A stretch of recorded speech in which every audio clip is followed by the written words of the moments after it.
مرحله اول یه قابلمه سایز بزرگ رو پر آب کنید. مرحله بعد رو شعله زیاد بذارید آب جوش بیاد. وقتی که آب داره دیگه به حالت جوش میاد، اول دودتون رو روشن کنید، بعدش یه پودر صابون بریزید تو آب.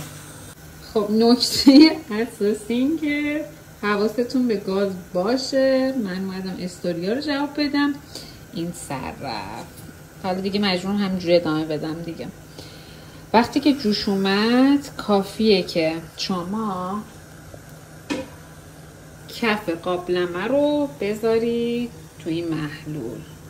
خب اینجا با این اسکاج سیمی یا سیمی که داشته باشید خیلی راحت. ببینید من با یه دست دارم خیلی آروم میکشم، همه لکاش داره میره.